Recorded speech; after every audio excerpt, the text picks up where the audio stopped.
What is up, RC fam? Okay, today we are going to be working on one of my older vintage bolinks.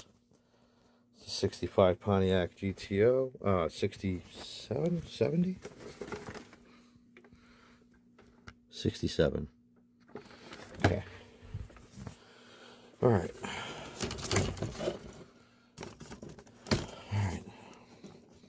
Vintage, but very cool. Bolink Invader chassis with a sassy chassis rear pod, team associated shocks, and we got the gear drive on there with the gear guard. Okay, so today we're going to be changing it from gear drive to belt drive.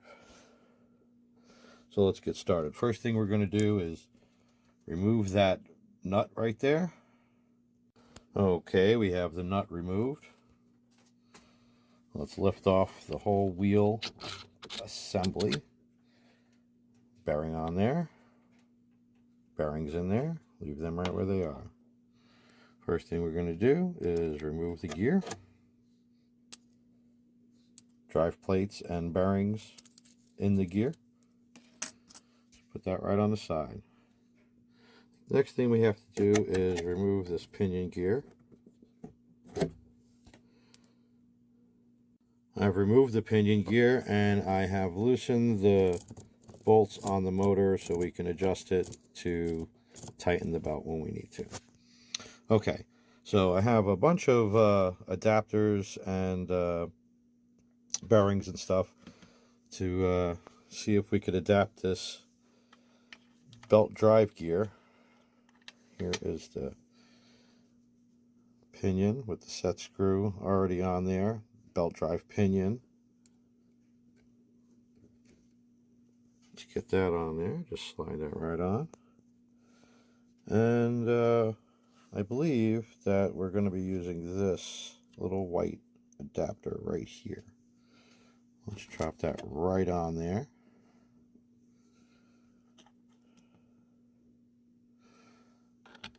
Here.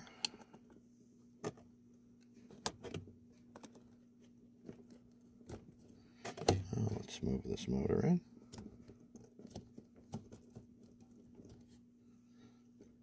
We can get that belt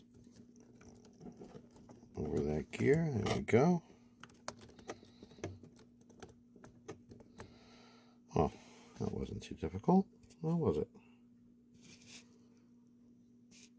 Seems to line right up. Okay, before we tighten the motor, let's tighten the pinion gear. Okay, we have that belt drive pinion tight. Okay, so before we tighten the tension on the belt to bring the motor out to put tension on the belt, we're going to lock down the rear hub. I think I'm going to need a drive ring on here. Okay.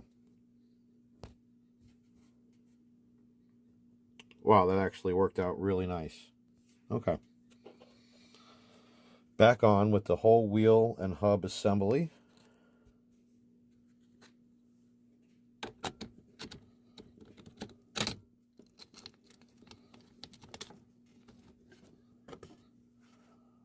Okay. Well, it looks pretty good. All right, let's get that nut on there and tightened up. Okay, so I had to back up a second. I had to pull the wheel back off, wheel and hub assembly, and set some tension on the belt. Because if I put the wheel and hub assembly on and then try to set the tension, I won't be able to get to the motor mount screws. So we set the tension. Feels pretty good. Let's get the wheel on.